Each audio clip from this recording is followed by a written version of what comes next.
Report लिखने को तैयार नहीं थे। इसी तरह व्यवस्था है, इसी तरह शासन है। ये शर्त में लगनी चाहिए एसपी साहब हो चाहे उनके सारे महकमे को। कोई सुनने को तैयार नहीं है। ऊपर कहते उनके दूर के रिश्तेदार हैं। वाह, आपके बड़े, आपके अगर सगे भाई होंगे कोई तो आपके भी सब दूर के रिश्तेदार होंगे, और जितने भी हम लोग के नाती पोते होंगे वो भी दूर के रिश्तेदार हो जाएंगे। अब यही मैं राष्ट्र में यही रिक्वेस्ट करूंगी कि एसपी साहब आरोपी को पकड़ें और न कि रिश्तों में जाएं। हम लोग का क्या रिश्ता है, कहाँ के रिश्ता है, वो तो पूछ के जान सकते हैं। तमाम से पूछ इंक्वायरी ले लें, पुलिस वाले हैं, सीबीआई बैठा लें।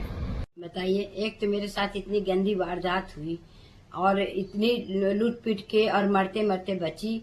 मैं वहां से किसी तरह आई, थाने में कोई नहीं था।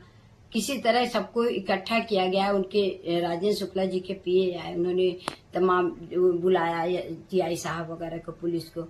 उसके बाद पता नहीं, मैं तो अपने मुंह से नहीं बोली, लेकिन गोविंद नारायण सिंह माननीय बड़े दाऊ, मेरे सगे बड़े दाऊ हैं, सड़ी की बड़ी मम्मा थी।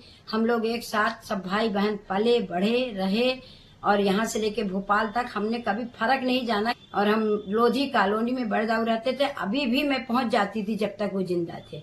अभी तक तो मुझे ये नहीं पता था कि मैं बहुत दूर की हूँ, पर एसपी साहब ने रिश्तों में ही दरार डलवा दी लगता है। ये पता नहीं करेंगे, ये बताएंगे कि बहुत दूर की हूँ मैं। ठीक है, मैं मानती हूँ, मैं दूर बना दे चाहे पास बना दे, लेकिन जो मैं तो पावर से ले ही लूंगी। मैं चाहे जहाँ, मैं तो मुख्यमंत्री उप मुख्यमंत्री के यहाँ धरना प्रदर्शन में बैठूंगी, भूख हड़ताल में भी बैठ लूंगी। मुझे बहुत जिद लगी है कि और बहनें जो लूट रही हैं, रोज रोज औरतों के साथ वारदात हो रही हैं, इसके लिए उप मुख्यमंत्री जी क्या कर रहे हैं और प्रशासन क्या कर रहा है। एसपी साहब अपना पलड़ा झाड़ रहे हैं रिश्ते में दरार डलवा करके कि दूर दूर के रिश्तेदार हैं। मैं बहुत, पूछिए ना, रामपुर बागेलान में पूछ लीजिए कि मैं कौन हूँ। ऐसे तो फिर नाती पोता सब दूर के हो जाएंगे। जब बड़े पापा दूर के हो गए तो नाती पोता फिर दूर के हो जाते हैं, बब्बा ही उनके नहीं रह जाते हैं। ये ऐसी बातें कितनी गंदी होती हैं कि मेरे बच्चे कल कहें कि मेरी दादी बहुत दूर की थी, अब मेरे पापा बहुत दूर के थे, मेरे बब्बा तो और दूर के थे।